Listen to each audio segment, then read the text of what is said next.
Hello students, how are you? Myself Meet sir. Welcome to MG's Maths tutorial. તો students આજે આપણે વર્ષ 2019 અને 2020માં પૂછાયેલા પ્રશ્નો કે જે વિકલિતના ઉપયોગો ચેપ્ટરના છે એ જોવા જઈએ છીએ. Students concentrate here, very most important question છે અને એટલા જ ઇઝી છે.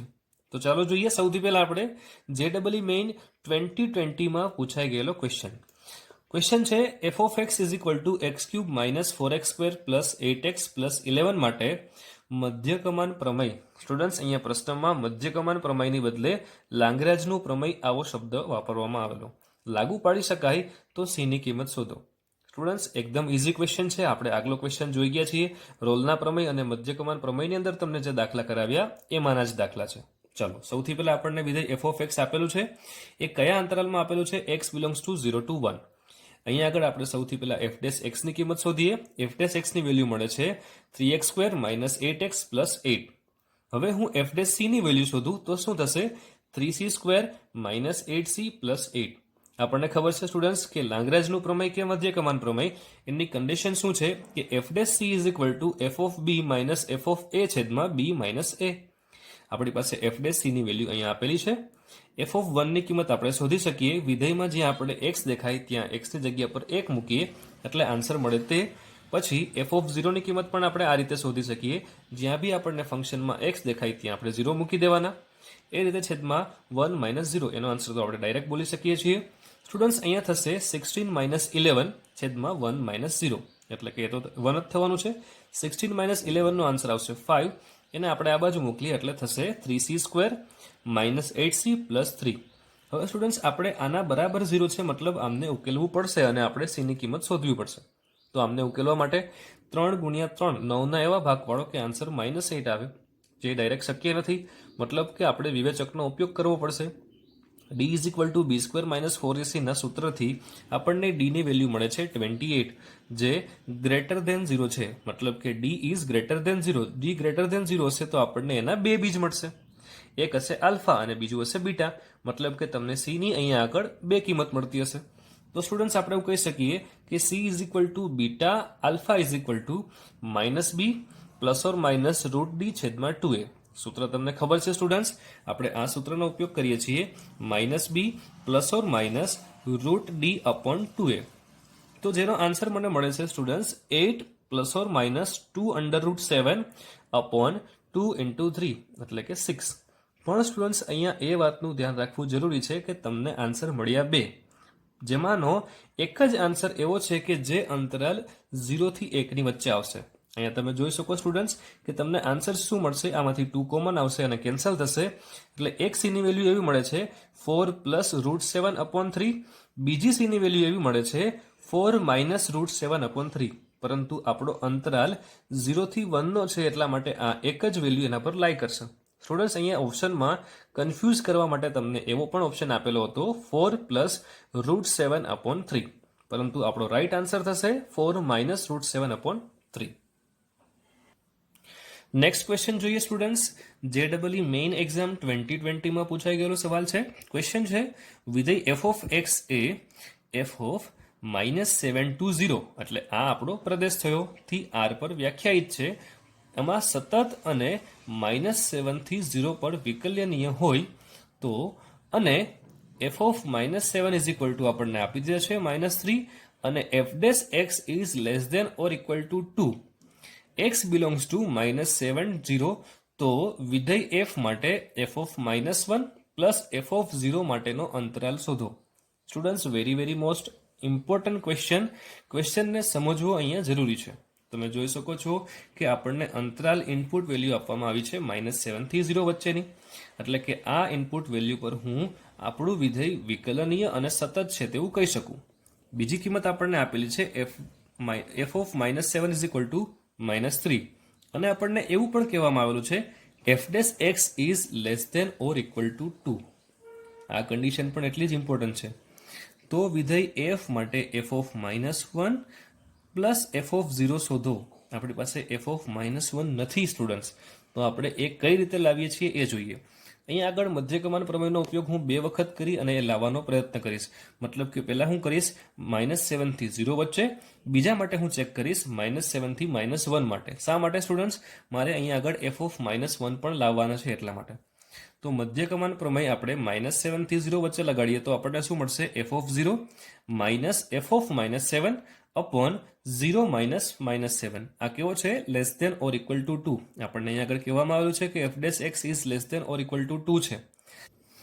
સ્ટુડન્ટ્સ આને સોલ્વ કરીએ તો આવું કંઈ થશે. f(0) માઇનસ f(-7) ની વેલ્યુ આપણી પાસે છે. f(-7) ની વેલ્યુ છે 3, એટલે કે 0 - 3 -+3 થશે સ્ટુડન્ટ્સ. અહીંયા અપોનમાં 7 is less than or equal to 2 છે, એટલે અહીંયા વેલ્યુ પોઝિટિવ છે, એટલે આપણે પેલી બાજુ મોકલીએ તો થશે f(0) ઇઝ ઇક્વલ ટુ 7 2 14, 14 - 3, એટલે આન્સર તમારો થશે 11. તો f(0) is less than or equal to 11 આપણે આ રીતે લખી શકીએ છીએ. રાઈટ. હવે આપણે મધ્યકમાન પ્રમેય લગાડીએ છીએ અંતરાલ -7 થી -1 ની વચ્ચે. તો શું થશે કે f'(c) એટલે કે f'(x) is equal to f(-1) minus f(-7) upon -1 -(-7) is less than or equal to 2. પરંતુ આપણને આ કિંમત તો આપી દીધેલી છે -3. તો શું લખી શકીએ સ્ટુડન્ટ્સ આપણે કે f(-1) માઇનસ f(-7) ની વેલ્યુ -3 આપેલી છે, એટલે +3 લખાશે, છેદમાં -1 + 7 જેનો આન્સર થશે 6 is less than or equal to 2. આવું લખી શકીએ. આ ક્વોન્ટિટી ગ્રેટર ધેન છે એટલે આપણે એને આ બાજુ મોકલી શકીએ છીએ, એટલે થશે 6 2 12, 12 - 3 કરશું એટલે આપણને આન્સર શું મળશે સ્ટુડન્ટ્સ કે f(-1) is less than or equal to 9, જે તમે જોઈ શકો છો. હવે આપણે કિંમત શોધવાની છે f(-1) પ્લસ f(0), જેમાં તમારી પાસે f(0) ની પણ વેલ્યુ છે, f(-1) ની પણ વેલ્યુ છે. તો આન્સર શું થશે આપણો કે f(0) plus f(-1) is equal to 11 plus 9, એટલે આપણે એવું લખી શકીએ કે એ value less than or equal to 20 જેટલી હશે. Is it clear students? Question સમજવો ખૂબ જ મહત્વનો હોય છે. નેક્સ્ટ ક્વેશ્ચન જોઈએ સ્ટુડન્ટ્સ. આપણને જે JEE મેઇન એક્ઝામ 2019 માં આવી ગયેલો છે. વક્ર y is equal two x into e⁻x² નો સ્પર્શક બિંદુ 1, e માંથી પસાર થાય છે, તો તે કયા બિંદુમાંથી પસાર થાય? મતલબ કે એક બિંદુ આપણને એવું આપી દીધેલું છે કે જેમાંથી વક્રનો સ્પર્શક પસાર થાય છે. માટે સ્ટુડન્ટ્સ આપણને એવું કહેવામાં આવેલું છે કે એ સ્પર્શક 1, e માંથી તો પસાર થાય જ છે, બીજું એવું કયું બિંદુ છે કે એ બિંદુમાંથી પણ વક્રનો સ્પર્શક પસાર થતો હશે? ચાલો જોઈએ સ્ટુડન્ટ. સૌથી પહેલા આપણને વિધેય y is equal two x into e⁻x² આપી દીધેલો છે. આપણે એમનું વિકલન કરીએ એટલે dy/dx ની કિંમત શોધીશું તો આપણને મળશે e⁻x² ઇન્ટુ x નું વિકલન 1 plus x into e⁻x² into 2x. હવે આપણને અહીંયા કહેવામાં આવેલું છે કે બિંદુ 1, e એ વક્ર પરનું બિંદુ છે અને આ જ બિંદુ એ સ્પર્શક પર પણ આવેલું છે. એટલે આપણે કહી શકીએ સ્ટુડન્ટ્સ કે આ બિંદુ એ આ વક્રમાંથી પણ પસાર થતું હશે અને સ્પર્શકમાંથી પણ પસાર થતું હશે. તો આપણે એમનો ઢાળ એ બિંદુ 1, e પાસે શોધી લઈએ. મતલબ કે આ આપણું થશે x1 અને આ કિંમત આપણી થશે y1. તો આપણને ખબર છે સ્ટુડન્ટ્સ કે વક્રના સ્પર્શક શોધવાનું સમીકરણ શું છે? y - y1 is equal two આ વક્રનો ઢાળ ક્યાં આગળ? બિંદુ 1, e પાસે ઇન્ટુ x - x1, જેમાં x1 ની કિંમત આપણે લેશું 1, y1 ની કિંમત આપણે લેશું e. એટલે કે શું સમીકરણ બનશે? y - e is equal two e⁻x² કૌંસમાં 1 પ્લસ 2x² ક્યાં આગળ? બિંદુ x બરાબર 1 પાસે ઇન્ટુ x - 1. આ કિંમત છે તમારી y1 ની, આ કિંમત થશે તમારી x1 ની. સ્ટુડન્ટ્સ આપણે x ઇઝ ઇક્વલ ટુ 1 પાસે કિંમત શોધીએ છીએ, એટલે x ની જગ્યા પર 1 મૂકીએ તો આન્સર શું થશે? y - e is equal two 3e bracket of x - 1. આમને આપણે સાદુરૂપ આપીએ તો આવું કઈ બને છે? 3ex - y is equal two 2e. હવે સ્ટુડન્ટ્સ આપણે કહી શકીએ કે સ્પર્શકનું સમીકરણ એ કયા બિંદુમાંથી પસાર થતું હશે? તો અહીંથી તમારે સ્ટુડન્ટ્સ એક લોજિક યુઝ કરવાનું છે કે આપણને આ સમીકરણ જે મળી ગયું, આપણને જે કંઈ પણ ઓપ્શન આપેલા છે આ ઓપ્શનમાંથી કયો ઓપ્શન આ સમીકરણને સંતોષશે? તો આપણે જોઈ શકીએ સ્ટુડન્ટ્સ કે 4/3, 2e આ ઓપ્શન જે છે એટલે કે ઓપ્શન નંબર 2 એ આ સમીકરણને સંતોષશે. એટલા માટે આપણે ઇઝીલી કહી શકીએ સ્ટુડન્ટ્સ કે 4/3, 2e માંથી પણ સ્પર્શક પસાર થતો હશે. તો ચાલો સ્ટુડન્ટ્સ, હવે આપણે નેક્સ્ટ ક્વેશ્ચન જોઈએ. JEE મેઇન 2020 માં પૂછાઈ ગયેલો પ્રશ્ન. સ્ટુડન્ટ્સ, પ્રશ્ન સમજવો જરૂરી છે. f of x is equal to x into cos inverse bracket minus of sin modulus x, કે જ્યાં x belongs to -π/2 to π/2 આપેલું છે, તો નીચેનામાંથી કયું વિધાન સાચું છે? મતલબ કે અહીંયા આગળ તમને ઓપ્શન આપેલા છે, તેમાંથી તમારે ચકાસવું પડશે કે કયો ઓપ્શન તમારા માટે રાઈટ છે. આપણને ખબર છે સ્ટુડન્ટ્સ, ઓપ્શન જોઈએ તો ખબર પડશે કે કયા આગળ વિકલનીય નથી, ક્યાં વધશે ક્યાં ઘટશે. એટલે આ ક્વેશ્ચન થયો વધતા ઘટતા વિધેયને લગતો. મતલબ કે મારે સૌથી પહેલા શું કરવું પડશે કે જે કોઈ પણ મને વિધેય આપેલું છે આ વિધેયનો હું f' ફાઇન્ડ કરી લઈશ. Is it clear students? Student, સૌથી પહેલા આપણે જોવું પડશે કે માઇનસ ઓફ સાઇન માનાંકમાં x આપેલું છે, જે મને બે અલગ અલગ વેલ્યુ આપશે. મતલબ કે જે અંતરાલ આપેલું છે -π/2 થી π/2, એને હું બે અલગ અલગ પોર્શનમાં વહેંચી દઉં છું કે π/2 થી 0 વચ્ચે અને બીજો અંતરાલ છે -π/2 થી 0 વચ્ચે. આપણને ખબર છે સ્ટુડન્ટ્સ કે માનાંકમાં x જ્યારે પણ તમને આપેલો હશે ત્યારે એમની આપણને બે વેલ્યુ મળે છે. એક વેલ્યુ x થશે અને બીજી વેલ્યુ -x.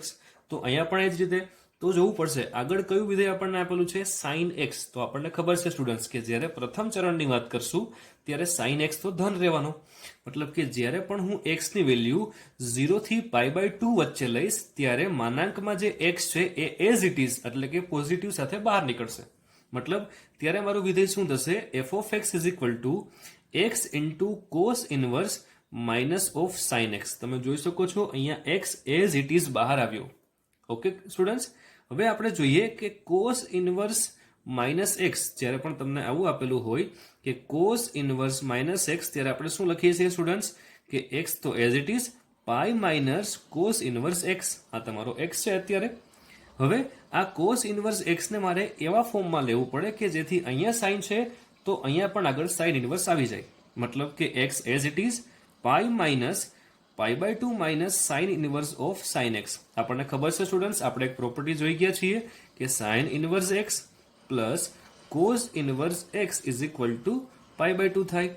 તો હું કોસ ઇનવર્સ એક્સની કિંમત આ રીતે લખી શકું π/2 માઇનસ સાઇન ઇનવર્સ એક્સ. તો અહીં આગળ એ જ પ્રોપર્ટીનો ઉપયોગ કરેલો છે. હવે સ્ટુડન્ટ્સ તમે જોઈ શકશો કે sine inverse of sine x અહીંયા ગોઠવાઈ ગયું. મતલબ કે હું લખી શકીશ આમના બરાબર એક્સ. એટલે કે આ માઇનસની સાઇન અંદર એપ્લાય કરશું તો શું બનશે? X bracket pi minus π/2 plus sine inverse of sine x. એટલે આપણું વિધેય શું થયું? એક્સ બ્રેકેટ પાઈ માઇનસ π/2, જેનો આન્સર π/2 આવશે અને આમનો આન્સર એક્સ થશે. એટલે આપણને અહીંયા વિધેય શું મળ્યું? X bracket π/2 plus x. હવે જ્યારે સ્ટુડન્ટ્સ આપણને અંતરાલ 0 થી -π/2 નો આપેલો છે ત્યારે, એટલે કે -π/2 થી 0 ની વચ્ચે એ ચરણ નંબર 4 આવશે. તો ચોથા ચરણમાં સાઇન વિધેય છે એ ઋણ છે. મતલબ કે જ્યારે પણ માનાંક x ઓપન થશે એ નેગેટિવ સાઇન સાથે બહાર નીકળશે. તમે જોઈ શકો છો સ્ટુડન્ટ્સ. એટલે શું થશે કે આપણો f of x is equal to x into cos inverse minus of sin minus x. હવે આ માઇનસ એક્સ આપણને ખબર છે સ્ટુડન્ટ્સ કે માઇનસ માઇનસ તો પ્લસ થઈ જવાના છે. મતલબ કે આ શું થયું? x into cos inverse sin x. અહીંયા ફરીથી આપણે એ કન્સેપ્ટનો ઉપયોગ કરીશું. Sign inverse x plus cos inverse x બરાબર π/2. તો આ કોસ ઇનવર્સ એક્સ ને શું લખી શકાશે? π/2 માઇનસ સાઇન ઇનવર્સ એક્સ. એટલે આ શું થયું સ્ટુડન્ટ્સ કે જ્યારે આપણે આમને એક્સપાન્ડ કરીએ, ઓપન કરીએ તો શું થશે? એક્સ બ્રેકેટમાં π/2 માઇનસ એક્સ. તો અહીંથી પણ આપણને બીજું વિધેય મળી જાય છે.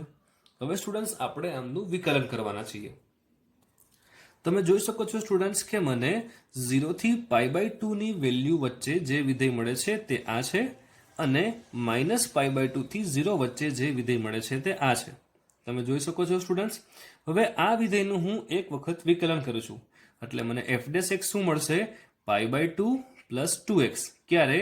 જ્યારે x બિલોંગ્સ ટુ 0 ટુ π/2 વચ્ચે હોય ત્યારે. અને આ વિધેયનું હું વિકલન કરીશ ત્યારે મને મળશે π/2 માઇનસ 2x. એ ક્યારે?